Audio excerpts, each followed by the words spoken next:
하나님의 말씀은 열왕기상 17장 17절에서 24절까지의 말씀입니다. 구약성경 열왕기상 17장 17절에서 24절까지의 말씀 함께 보도록 하겠습니다. 구약성경 546쪽입니다. 같이 봅니다. 이 일 후에 그 집 주인 되는 여인의 아들이 병들어 증세가 심히 위중하다가 숨이 끊어진지라. 여인이 엘리야에게 이르되 하나님의 사람이여 당신이 나와 더불어 무슨 상관이 있기로 내 죄를 생각나게 하고 또 내 아들을 죽게 하려고 내게 오셨나이까. 엘리야가 그에게 그의 아들을 달라 하여 그를 그 여인의 품에서 받아 안고 자기가 거처하는 다락에 올라가서 자기 침상에 누이고 여호와께 부르짖어 이르되 내 하나님 여호와여 주께서 또 내가 우거하는 집 과부에게 재앙을 내리사 그 아들이 죽게 하셨나이까 하고 그 아이 위에 몸을 3번 펴서 엎드리고 여호와께 부르짖어 이르되 내 하나님 여호와여 원하건대 이 아이의 혼으로 그의 몸으로 돌아오게 하옵소서 하니 여호와께서 엘리야의 소리를 들으심으로 그 아이의 혼이 몸으로 돌아오고 살아난지라. 엘리야가 그 아이를 안고 다락에서 방으로 내려가서 그의 어머니에게 주며 이르되 보라 네 아들이 살아났느니라. 여인이 엘리야에게 이르되 내가 이제야 당신은 하나님의 사람이시요 당신의 입에 있는 여호와의 말씀이 진실한 줄 아노라 하니라. 아멘. 2월 초만 해도 코로나19가 정말 이렇게까지 심각한 상황으로 또 우리에게 다가올지 아무도 몰랐습니다. 오늘 소식을 보니까 이탈리아에서는 무려 2,500명 이상이 벌써 사망을 했다고 하는 소식을 받고 우리나라의 8배 이상이 된다고 하네요. 오늘 또 대구에서 10대 소년이 또 이렇게 사망했다는 얘기도 들었는데 참 너무 안타깝고 참 무서운 질병이다 하는 것을 더 많이 생각하게 됩니다. 하나님께서 우리나라와 온 세상을 불쌍히 여겨주셔서 코로나19에서 속히 정말 저희를 건져주시고 또 이것이 좀 종식되도록 우리 함께 기도해야겠습니다. 그래서 이런 어떤 사건들을 보면서 우리에게 정말 안정된 것이 뭔가 정말 이제 좀 편안하구나, 별일 없을 거야 라고 할 수 없다는 것을 깨닫게 됩니다. 그래서 안정된 것도 없고 온통 변화무쌍해서 삶이 어떻게 보면 참 덧없는 것 같다는 것을 우리가 다시금 생각하게 됩니다. 인간이라고 하면은 삶의 재난을 피할 수가 없습니다. 성도들에게도 질병과 죽음이 어느 때든지 찾아올 수 있습니다. 그래서 오늘 제목엔 숨겨진 하나님의 섭리라고 하는 것입니다. 우리 이런 제목으로 잠깐 함께 은혜를 나누고자 하는데 아무리 자신이 또 내게도 질병과 죽음이 올 수 있고 나의 가장 가까운 친근한 사람에게도 그러한 일이 올 수도 있고 또 내 가족에게도 그런 일이 올 수 있습니다. 그래서 이런 일을 겪을 때마다 우리는 만유를 주관하시는 하나님의 주권적인 경륜에 머리를 숙일 수밖에 없습니다. 어쩌면 기분 나쁘게 들릴지 모르겠지만 이것은 사실은 사실입니다. 어느 누구도 부인하진 않아요. 그러나 들으면 별로 유쾌하진 않지만 사실은 진리입니다. 그런데 우리는 자신에게 적용되는 이 사실에 대해 별로 인정하려 들지는 않습니다. 다른 누군가에게는 그런 일이 생길 수 있어도 내게는 그런 일이 없을 거야. 내게는 그런 일이 생길 수 없어 라고 생각하곤 한다는 것이지요. 아무리 건강하다 해도 아무리 경제적으로 여유가 있다 해도 아무리 마음이 담대하다고 해서 산이 든든하여 나는 전혀 요동치 않을 것이라고 우리가 해서는 안 된다는 것입니다. 어쩌면 오히려 고린도전서 7장 31절의 말씀을 우리가 생각해 보아야겠는데 첫 번째 화면 좀 넘겨주실래요? 자, 한번 읽어볼까요? 시작. 사람이면 고통을 피할 수 없다는 겁니다. 우리 17절 말씀 한번 읽어보겠습니다. 17절입니다. 함께 봅니다. 이 일 후에 그 집 주인 되는 여인의 아들이 병들어 증세가 심히 위중하다가 숨이 끊어진지라. 아멘. 이게 그 여인의 집주인의 여인의 아들은 사르밧 과부의 아들이지요. 우리가 말씀을 배워서 알지만은 사르밧 과부에게 하나님께 보냄을 받고 또 그 과부를 통해서 너를 구원케하게 하리라고 해서 그 집에서 아무것도 먹고 살게 되는데, 엘리야의 입장에서 보면 그 과부에게 은혜를 입고 있는데 세상의 그 집, 하나님을 섬기는 그 여인, 그 여인의 그 과부의 아들이 시름시름 앓다가 병들어 증세가 심히 위중하다가 숨이 끊어졌다라고 말씀하고 있습니다. 슬픈 일이 일어나고 만 것입니다. 우리는 이러한 때에 고린도전서 7장 31절 말씀에 보면 이 세상의 외형은 지나가면이라 라고 하는 이 말씀을 우리가 기억해야 되겠습니다. 그러니까 우리가 사람으로 살고 있는 동안에는 우리에게도 질병이나 죽음이나 재난이 우리를 다 피해가지 않는다는 것입니다. 우리에게도 그런 일들이 얼마든지 있을 수 있다는 거예요.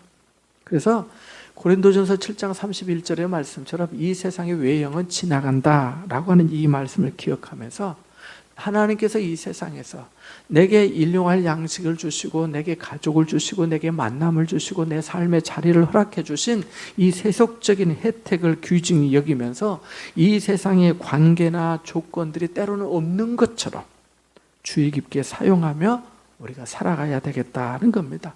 여기 본문에 쓰지는 않았지만 고린도전서 7장 30절에 보면 이렇게 말씀합니다. 그때가 단축하여졌으니 안에 있는 자는 없는 자같이 우는 자는 울지 않는 자같이 하며 기쁜 자들은 기쁘지 않은 자같이 하며 매매하는 자들은 없는 자같이 하며 라고 말씀하고 있습니다. 다 있어도 기뻐도 기쁘지 않는 것처럼 울어도 울지 않는 것처럼 그러려니 하고 하나님의 인도하심과 또 하나님의 사랑 가운데 하나님의 섭리 가운데 하나님의 경륜 가운데 우리가 살아간다라고 하면서 우리 스스로를 훈련시켜야 되겠다라고 하는 것입니다. 많은 사람들이 사르밧 과부처럼 선지자를 공개하고 누군가를 섬기고 대접하고, 여기 말씀해 보니까 이렇게 말씀하죠. 여러 날 먹었다라고 15절에 말씀합니다. 그가 와서 엘리야의 말대로 하였더니 그와 엘리야와 그의 식구가 여러 날 먹었으나 가루가 떨어지지 아니하고 병의 기름이 없어지지 아니하였다라고 말씀합니다. 얼마나 놀라운 축복을 받았습니까? 얼마나 놀라운 기적을 체험하고 있습니까? 너무너무 놀라운 일이 아닙니까? 우리에게 이런 일이 만약에 생겼다면 얼마나 좋겠습니까? 권사님, 그래요 안 그래요? 그렇죠. 저도 그래, 저도. 마르지 않은 은혜, 다하지 않은 은혜, 없어지지 아니하는 은혜, 얼마나 놀라운 축복입니까? 이 여인은 그런 은혜를 받은 거지요. 그런 은혜를 받은 거지요. 얼마나 감사합니까? 그러니까 그 여인에게 있어서는 하루는 기적이다, 이틀은 기적이다 이렇게 할 수 있겠지만 그 시간이 지나면 지날수록 그 마음은 뭐 하겠어요? 최소한 먹고 사는 것 때문에는 내가 걱정하지 않게 되지 않겠어요? 야, 하나님께서 이렇게 주시니까, 야, 오늘 또 있네. 기름이 있고 가루가 있고 또 해먹을 수 있네. 양식이 있잖아요, 양식이. 예전에도 시골에 살면서 겨울에 양식이 집에 넉넉하면 걱정을 하지 않는다 하잖아요. 추운 겨울이 와도 마찬가지인 거예요. 그래서 이 사르밧 과부에게는 더 이상 걱정도 근심도 두려움도 없다고 하는 그런 어떤 마음이 있었을지도 모르겠어요. 그래서 그런 마음이 아마 충분히 있었을 것 같아요. 그런데 기가 막히게도 슬픈 사건이 일어나고 맙니다. 기도할 새도 없이 갑자기 자기 아들이 죽게 된 것입니다. 얼마나 놀라운 일입니까? 은혜를 받았고 하나님의 선지자와 함께 살고 있고 또 하나님의 선지자를 섬기고 있고 그 하나님의 선지자를 생각지도 못하게 만났는데 그 아들과 정말 죽으려 했는데 살고 있으니 얼마나 놀랍습니까? 그런데 세상에 그냥 아들도 아니고 과부의 아들이 죽게 된 것입니다. 우리도 마찬가지 아니겠어요? 갑작스런 죽음이 가져다주는 고통과 충격과 이 슬픔이 얼마나 큽니까? 암 환자분들은 진행되는 거에 따라서 가족도 만나고 치료도 하면서 또 얘기도 나눠가지만 어느 날 갑자기 교통사고를 당한다거나 심장마비로 세상을 떠난다거나 생각지도 못했던 어떤 재난과 상해를 입게 된다고 했을 때, 사고를 당했을 때 우리는 너무너무 감당하기 어려울 때가 얼마나 많은지 모릅니다. 근데 여기서 배울 수 있는 중요한 교훈이 있는데 바로 요한복음 6장 49절의 말씀입니다. 하나님의 기적으로 사는 사람들도 과연 죽을 수 있느냐라고 하는 거예요. 여기 요한복음 6장 49절 말씀 한번 찾아서 읽어보면 이렇게 말씀합니다. 너희 조상들은 광야에서 만나를 먹었어도 죽었거니와 라고 말합니다. 너희 조상들은 광야에서 만나를 먹었어도 죽었다. 만나가 뭡니까? 하나님께서 주신 양식입니다. 하나님께서 날마다 기적으로 주신 양식이에요. 다른 사람들은 듣도 보도 못한 양식이에요. 그것을 먹고 계속해서 살아갈 수 있었던 생명의 양식이 바로 만나였습니다. 하나님이 주신 거면, 하나님께서 함께해서 주신 것이면 안 죽어야지요. 그런데 죽은 거예요. 우리는 이 말씀을 기억해야 합니다. 너희 조상들은 광야에서 만나를 먹었어도 죽었다는 것. 모든 육신의 가운데 있는 사람은 이런 고난을 당하게 되고 질병과 죽음이 피해갈 수는 없다는 겁니다. 기적으로 살다가도 죽을 수 있다는 거예요. 여호와의 자비와 크신 권능이 우리에게 나타나도 혈과 육으로서 반드시 당할 수밖에 없는 육신의 고통이 있더라는 것입니다. 육신에 있는 한 우리는 시편 2편 11절의 말씀처럼 떨며 즐거워할 수 있는 은혜를 하나님 앞에 구해야겠습니다. 우리 두 번째로 한번 넘어가 볼까요? 두 번째 한번 읽어보겠습니다. 함께 봅니다. 시작. 하나님의 선한 뜻을 알고 있어도 때로 하나님의 섭리에 찌푸리심에 대비해야 한다. 하나님의 선한 뜻을 알고 있어요. 자, 이 사르밧 과부에게 정말 굶어 죽으려고 했는데 엘리야를 만나고 살고 있는 거예요. 여기까지는 너무너무 좋았어요. 이야기가 여기서 끝났으면 정말 해피엔딩이에요. 아무 문제가 없어요. 근데 세상에 기가 막히게 엘리야 선지자를 대접하고 섬기고 참 어려운 중에 그렇게 있는데 그런 은혜를 주시더니만은 이 아들이 죽게 된 거예요. 아들이 죽게 된 거. 네. 만약 이 과부가 아들의 죽음으로 하나님의 사랑이 자기에게서 떠났고 어두운 현실이 하나님의 진노의 징표라고 결론을 내렸다면 그녀는 완전히 잘못 생각한 것입니다. 히브리서 12장 6절에 이렇게 말씀하기 때문입니다. 제가 한번 읽어보겠습니다. 주께서 그 사랑하시는 자를 징계하시고 그가 받아들이시는 아들마다 채찍질 하신다라고 하셨기 때문입니다. 우리는 하나님의 선한 뜻을 알고 있을지라도 여인이 선지자와 한 지붕 아래 살면서 매일 기적적으로 체험받고 있는 것 같이 우리는 하나님의 섭리에 찌푸리심에, 그러니까 하나님의 선한 뜻을 알고 있음에도 불구하고 하나님께서 나를 사랑하셔서 선지자를 만나게 해주시고 또 우리 내하고 아들하고 하나 남은 거 먹고 그냥 세상 떠나려고 했는데 하나님께서 이렇게 살게 해주신 그 선한 뜻, 그 하나님의 자비하심, 하나님의 능력, 하나님의 사랑을 알고 있음에도 불구하고 그런 기적적으로 날마다 살아가고 있음에도 불구하고 때로 하나님께서 내게 이럴 수도 있는 거, 마치 히브리서 12장 6절의 말씀처럼 주께서 그 사랑하시는 자를 징계하신다고, 그 받아들이시는 아들마다 채찍질을 하신다고 하는 말씀도 있으니까 어쩌면 하나님께서 나를 그럴지도 몰라, 나에게 선한 뜻이 있는데 하나님께서 어쩌면 나를 연단하실 수도 있어 라고 하는 것을 우리가 알자는 거예요. 무방비 상태에서 어느 날 갑자기 당하니까 너무너무 힘든 거 아니에요? 감당할 수 없는 거 아니에요? 지금도 그런 거 아니에요? 그러니까 하나님이 왜 이러십니까? 라고 하잖아요. 이 과부도 사실은 그래요. 우리는 어떻습니까? 사명을 다하고 노력하는 동안 혹시 극심한 어려움을 만난다 할지라도 우리는 결코 흔들려서는 아니 될 줄 믿습니다. 요셉도 생각해 보십시오. 얼마나 많은 어려움을 당했습니까? 거듭거듭 당하지 않았습니까? 오해받고 팔려가고 누명 쓰고 또 옥살이하고 또 시간이 또 지나고 말이에요. 다니엘도 마찬가지 아닙니까? 누구보다도 우리 주님도 그런 어려움을 당하지 않으셨습니까? 사도들도 그러지 않았습니까? 우리가 아시아에서 당한 환난을 너희가 모르기를 원하지 아니한다고 했잖아요. 손양원 목사님도 어땠습니까? 그 여수 예양원 교회에서 나환자들을 섬기고 목회하고 하는데, 아니 그렇게 열심히 하고 사역하고 하면은 하나님이 다른 것은 몰라도 자식들은 지켜주셔야 될 거 아니에요. 부자로 잘 살라고 돈을 구한 것도 아니고 건강을 구한 것도 아니고.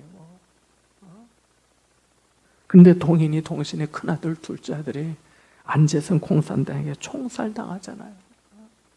우리가 그런 것을 어떻게 설명할 수 있겠냐는 거예요. 도대체 누구의 믿음을 연단하기 위해서 그러냐는 거예요. 베드로전서 4장 12절도 이렇게 말씀합니다. 사랑하는 자들아, 너희를 연단하려고 오는 불시험을 이상한 일 당하는 것 같이 이상히 여기지 말고 라고 말씀합니다. 이상한 일 당하는, 어려움이 없을 수가 없는 거예요. 언제는 쉬웠습니까? 언제는 살만했습니까? 언제는 모든 것이 풍족해서 아무 일이 없었습니까? 특별히 주목할 것은 여인이 시련의 풀무 속에 들어가기 전에 하나님의 자신을 사랑하신다는 확실한 표적을 받았다는 사실입니다. 그게 무엇입니까? 아까 말씀드린 것처럼 엘리야를 선지자를 통해 이제까지 아들과 자신이 살도록 양식 주신 은혜, 지켜주신 은혜, 많은 사람들이 기근임에서 가뭄으로 어려워하고 물을 구하지 못하고 음식을 구하지 못하고 헤매이고 허덕이는데 하나님께서 이 가정에 은혜를 주신 거 아닙니까? 하나님이 자기를 사랑해 주시고 자기에게 축복해 주신 것을 그가 알았던 것입니다.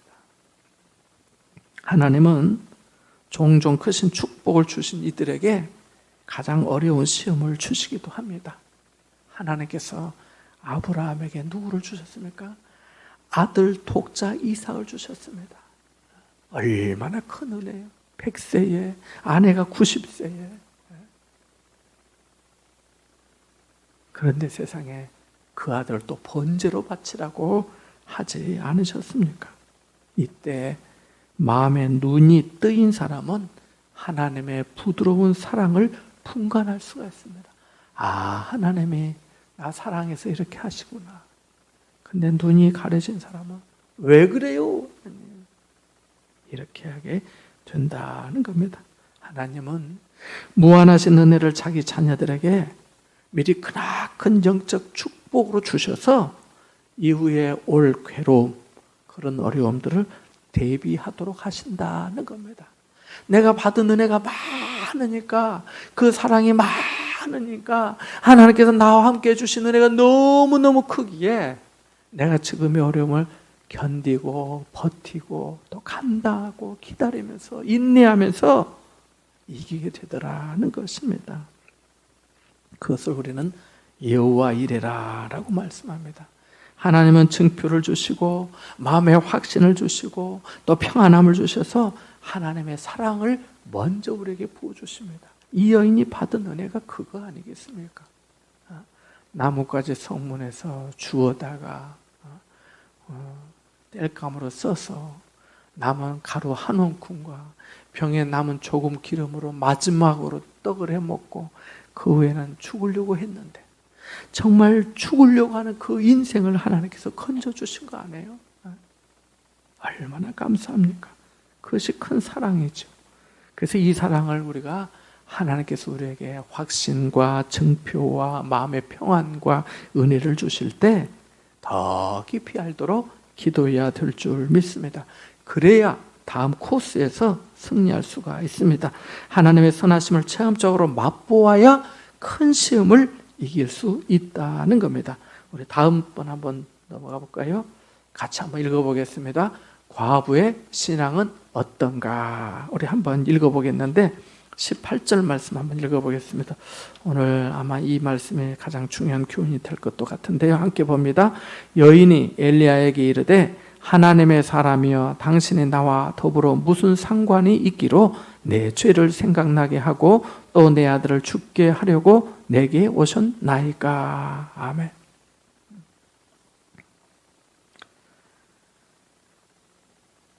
여기 말씀해 보니까 여인이 말을 합니다.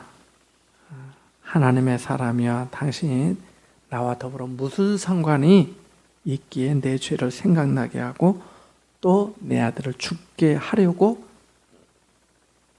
내게 오셨나이까 이렇게 말씀합니다.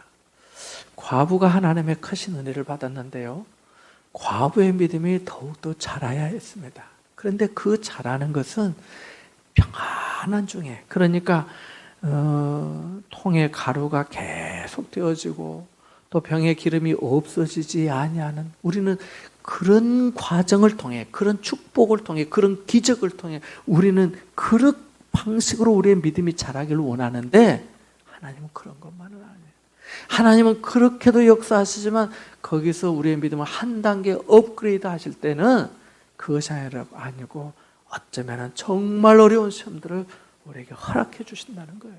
그래야 그것을 뛰어넘는 정말 통에 가루가 떨어지고 병에 기름이 떨어져도 하나님을 부인하지 않고 끝까지 믿는 그런 믿음의 사람으로 새로워진다는 거예요. 그러니까 사실은 믿음이 자라는 것은 평안한 아주 따뜻한 하우스가 아니라 정말 불같은 시험 가운데서 놀랍게도 자라게 되더라는 겁니다.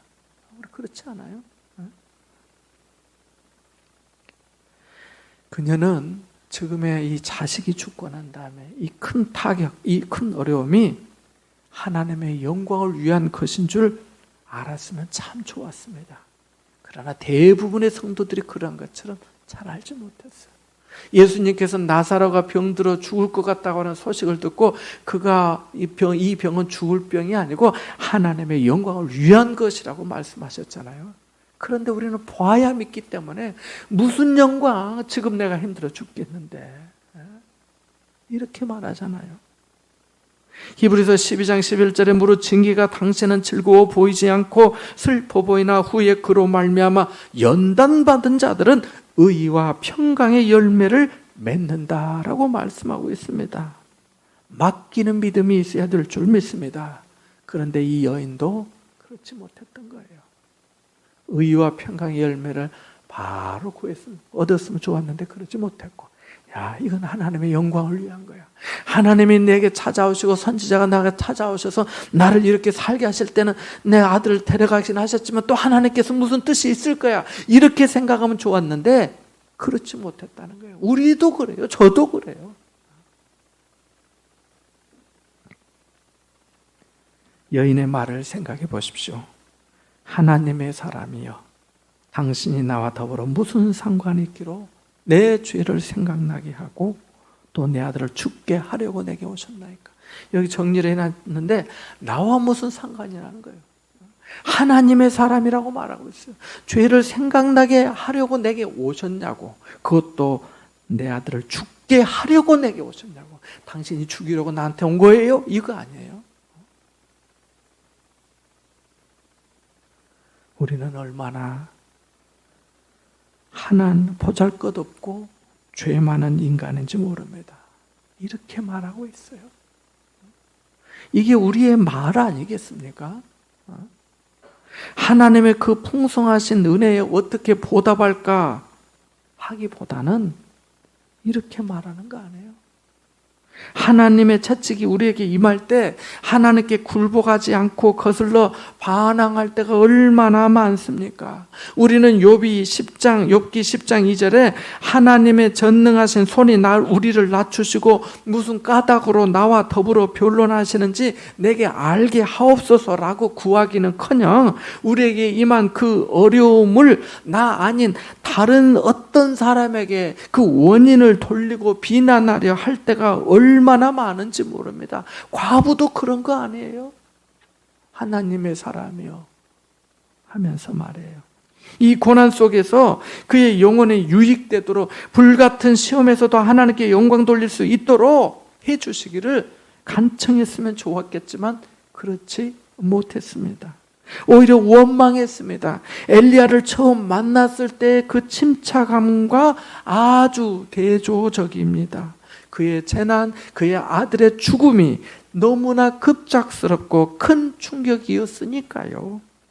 급작스러운 그 극심한 시험이 올 때 조급해 하거나 참지 못하여 폭발하지 않고 흔들리지 않는 하나님에 대한 신뢰로 하나님께 복종할 수 있기 위해서는 큰 은혜가 필요합니다. 욥이 이런 말을 했지요. 2장 10절에 욥기 2장 10절에 우리가 하나님께 복을 받았은즉 화도 받지 아니하겠느냐. 욥기 1장 21절에는 주신 이도 여호와시요 거두신 이도 여호와시오니 여호와의 이름이 찬송을 받으실지니이다 라고 말씀했습니다. 이렇게 고백할 수 있었으면 얼마나 좋았겠습니까? 많은 그렇지 못했습니다. 대부분의 사람, 저를 포함해서 그런 거 아니에요? 이렇게 욥처럼 아무나 고백할 수 있는 게 아닙니다. 불쌍한 과부는 아들을 잃고 심히 낙망했습니다. 엘리야에게 할 말을 우리가 지금 18절 말씀을 읽어봤는데 이 말씀을 가만히 묵상해 보면은 믿음도 있고 불신앙도 있습니다. 또 겸손함도 있고 교만함도 있어요. 이게 다 섞여 있어요. 뒤섞여 있어요. 깊은 상처를 받은 마음에서 툭 튀어나온 것이니까요. 뭐라고 했습니까? 조금 더 생각해 보면 당신이 나와 무슨 상관이 있기로 이렇게 말합니다. 당신이 나와 무슨 상관이라는 게 하나님의 사람이요 당신이 나와 무슨 상관이 있습니까? 무슨 상관이 있기로 이렇게 말하죠. 무슨 말이에요? 내가 당신에게 무슨 잘못을 했습니까? 내가 당신에게 무슨 불쾌한 일을 저질렀습니까? 이런 말 아닙니까? 만일 아들의 죽음이 엘리야 당신 책임이라면 다시는 당신 보고 싶지 않다는 거예요.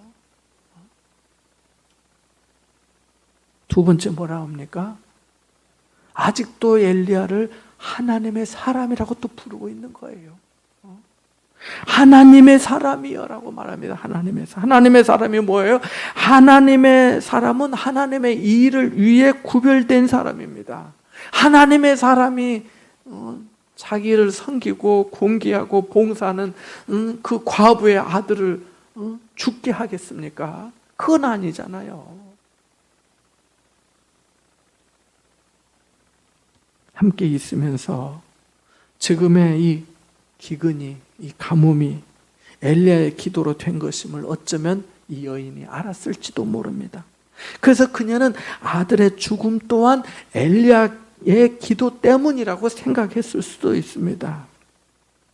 그러니까 얘기하는 말이 그 말이에요. 또 내 아들을 죽게 하려고 내게 오셨나이까. 그러니까 당신이 나 찾아온 것이 결국은 이렇게 하려고 나 찾아오신 거 아닙니까? 이런 말이잖아요.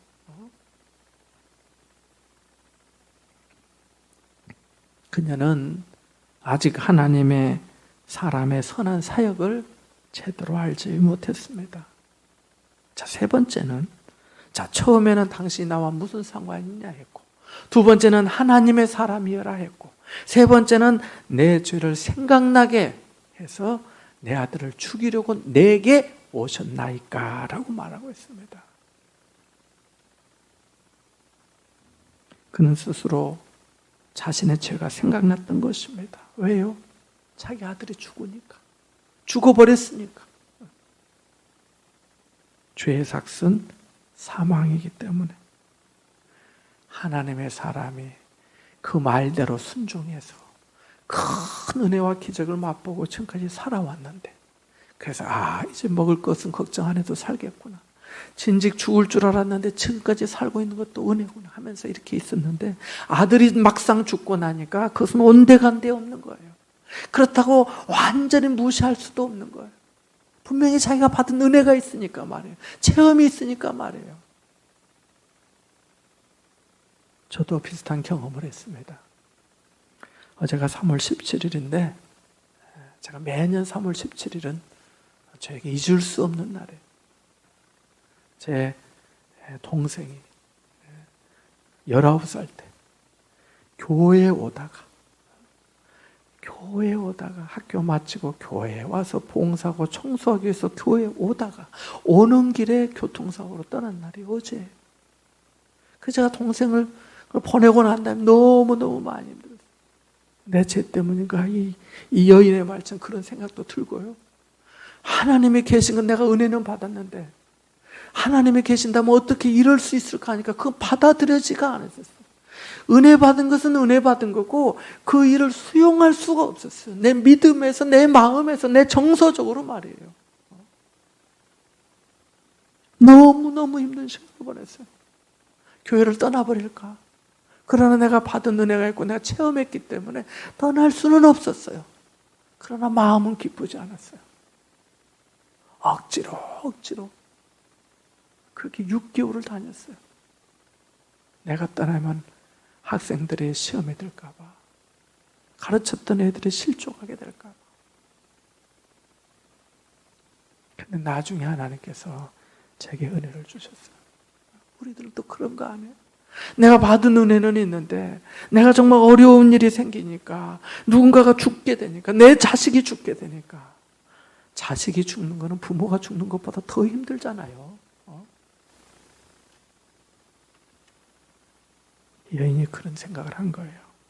죽음이 닥치자 자기의 죄를 생각한 거예요. 어떤 죄였을까요?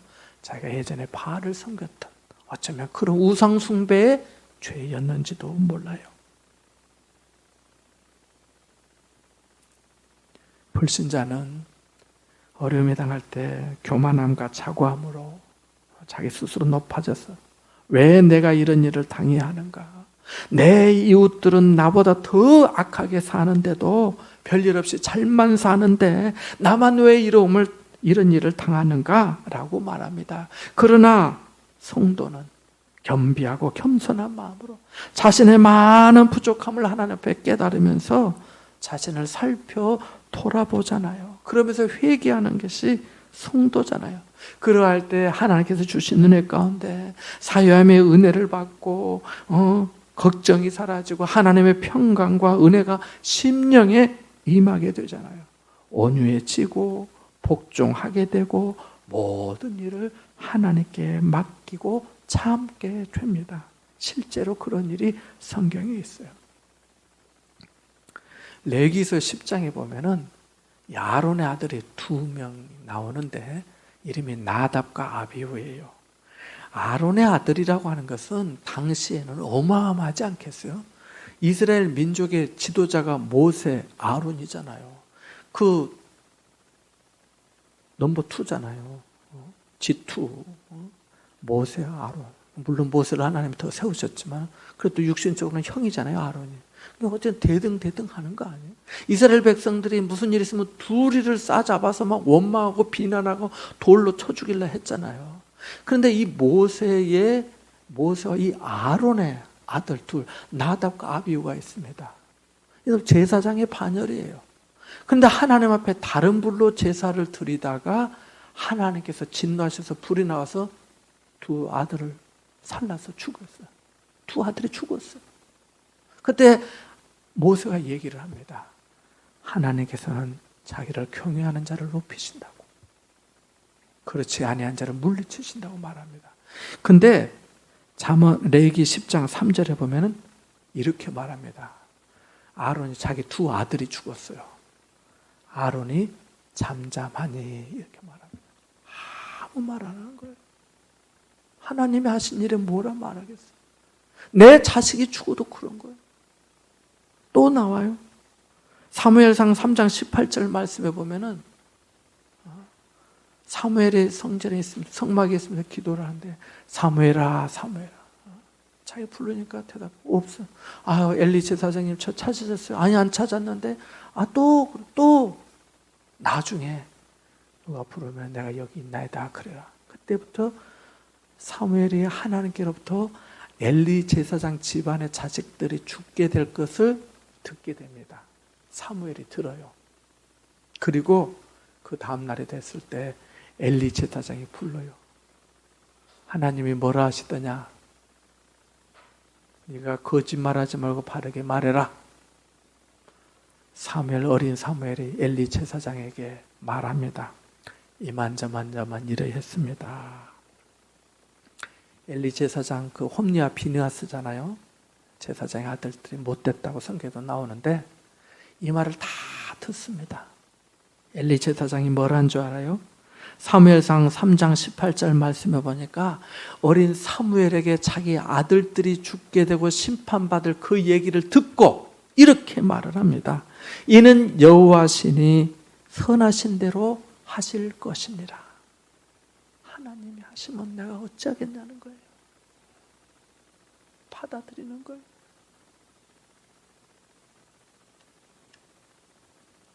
손해가 얼마나 크든지. 이 다음 한번 넘어갈 거예요. 자, 올바른 성도의 고백. 아까 욥기 2장 10절 말씀. 우리가 하나님께 복을 받았은 적도 화도 받지 아니하겠느냐. 1장 21절 말씀. 주신 이도 여호와시요 취하신 이도 여호와시는 여호와의 이름이 찬송을 받으실지니다. 레위기 10장 3절 말씀. 아론이 잠잠해. 아무 말하지 않는 거예요. 아들이 둘이나 죽었는데, 그것도 하나님께서 그리 하셨는데, 누구한테 맞아 죽은 것도 아니고 사고로 죽은 것도 아니고. 사무엘상 3장 18절도 마찬가지. 이는 여호와시니 선하신 대로 하실 것이니라. 손해가 얼마나 크든지, 슬픔이 얼마나 깊든지, 올바른 성도의 고백은 시편 119편 75절의 고백과 같아야 합니다. 여호와여, 내가 알거니와 주의 심판은 의로우시고 주께서 나를 괴롭게 하시면 성실하심 때문이다. 이런 고백이 될 수 있다면 얼마나 좋겠습니까? 그런데 이 여인은 그렇지는 못했어요. 이게 우리의 모습이지요. 하나님의 사람이 당신이 나와 무슨 상관이 있기에 나로 하여금 내 죄를 생각나게 하고 내 아들을 죽이려고 내게 오셨나이까? 라고 말하고 있지 않습니까? 생각해 보면은 자기가 이제까지 산 거 누구 은혜예요? 하나님 은혜죠. 좀 더 구체적으로 보자면 누구 덕분이에요? 엘리야 덕분이죠. 그리고 지금의 이 고난과 어려움도 결국은 건져줄 분은 누구예요? 하나님이에요. 좀 더 구체적으로 말하면 엘리야밖에 없어요. 그럼에도 불구하고 화가 나서 막 북받쳐서 막 쏘아대잖아요. 왜 나한테 와가지고 이러냐고 말해요. 이제까지 산 것은 생각 안 하고, 이제까지 받은 은혜는 생각 안 하고 말해요. 어떻게 생각해 보면 참으로 어처구니 없는 처사가 아닐 수가 없습니다. 그럼에도 불구하고 다음에 자세히 한번 볼까요? 5번 한번 보겠습니다. 엘리야의 태도는 읽어볼까요? 시작. 온유하고 겸손하게 또 아들을 달라 해서 안고 기도하게 됩니다. 다음 시간에 기도에 대해서 생각해 보고자 하는데, 엘리야는 정당하지 못한 그 여인의 말을 듣고 당신 그래 너무 슬픈 줄 알지만 말을 너무 막 하는 거 아닌가? 이런 말을 해볼 수도 있는데 엘리야는 그러지 않았습니다. 당신 나 처음 만났을 때 그날 이거 먹고 그 다음날 죽으려고 하지 않았던가? 이제까지 산 것이 누구 은혜인데? 하나님께서 베풀어 주신 은혜 아니에요? 내가 엘리야 살아오면서 그 집에서 다 어려운 때니까 무슨 떡, 한 움큼의 떡, 빵, 없어지지 않는 그 기름으로 식사하면서 버티고 살아가고 했겠죠. 여인의 정당하지 못한 말에도 불구하고 엘리야는 부드러운 대답으로 아이를 받아 안습니다. 여기 19절 말씀에 보니까 거기 한번 읽어볼까요? 시작. 엘리야가 그에게 그의 아들을 달라여 그를 그 여인의 품에서 받아 안고 자기가 거처하는 다락에 올라가서 자기 침상에 누이고, 그 아들을 달라 해서 그 여인의 품에서 받아 안고 올라간 거예요. 다락으로 올라가서 기도하기 시작합니다. 엘리야의 모습에서 우리는 주님의 온유하고 겸손함을 보게 되고요. 또 그 아이를 위해서 기도하게 됩니다. 다음 시간 나오겠지만 구약 성경에서 죽었다 살아난 최초의 사건이 사르밧 과부의 아들의 이야기입니다. 하나님께서는 지금도 사랑하셔서 우리와 함께 하신 줄로 믿습니다. 그냥 이 엘리야와 이 과부의 말을 통해 나는 어떤지 우리가 한번 생각해 봐야겠습니다. 신앙생활에 적용할 점 한번 읽어보겠습니다. 시작. 기적적인 축복에도 고난이 올 수 있다. 기억해요. 지금까지 살아온 기적으로 왔어요. 그래도 고난이 올 수 있어요. 너희 조상들은 하늘에서 내린 만나를 먹어서도 죽었어요. 홍해바다 건넜다고 계속 산 거 아니에요. 반석에서 나온 물 마셨다고 계속 가나안 땅까지 간 거 아니잖아요. 우리도 이제까지 살아온 은혜 많지만은 하나님께서 어쩌면 나를 또 연단하기 위해서 한 번쯤 어떻게 하실는지 모르지만 어쩌면 불같은 시험들이 우리에게도 올지도 모른다는 거예요. 어쩌면 지금의 이렇게 하는 상황도 마찬가지인지도 모르겠어요. 이런 일들이 자주 바이러스가 생기고 변종이 생기고 한다면은 참 어떤 목사님 얘기처럼 앞으로 교회가 이런 일을 어떻게 해야 될 건지 아주 진지하게 고민을 해야 될지도 모르겠어. 이렇게 어떻게 해야 되는가 하는 거 말이에요. 교회 와서 감염되고 어려움을 당하고 그런다면 그거 어떻게 하겠어요? 그래서 지금도 마찬가지. 우리가 하나님께서 주신 은혜들을 기억하고 생각하면서 살아야겠습니다. 기가 막힌 거는, 놀라운 거는 이 여인이 그렇게 말했는데 이 여인에게 믿음이 있는 듯도 하고 없는 듯도 해요. 그잖아요. 하나님의 사람이여 당신이 내게 무슨 상관이 있기에 내 죄를 생각나게 하고 내게 내 아들을 죽이려고 내게 오셨나이까 그랬잖아요. 앞에서도 한마디 나온 대사는 있지만은 그런 거예요. 그런데도 그 여인이 은혜를 입은 거예요. 이게 우리의 오늘 은혜요, 우리의 모습인 줄로 믿습니다. 그래서 기적적인 축복에도 고난이 올 수 있고, 고난이 올 때, 어려운 시험을 당할 때 뭘 조심하자고요? 입 조심해야 돼. 말을 조심해야 돼. 우리가 참 말을 저도 잘 못하지만은 말에서 은혜도 나가고 믿음도 나가고 부정인지 긍정인지 믿음인지 불신인지 교만인지 겸손인지 기도인지 자기 뜻인지 알 수가 있더라는 거예요. 걱정을 많이 하는 사람 기도 많이 한 거 소용없어요. 하나님께 기도하는 만큼 걱정도 덜하고 감사하면서 또 어려운 때로 함께 승리하고 또 하나님 앞에 엎드리는 저와 여러분 될 수 있기를 바랍니다.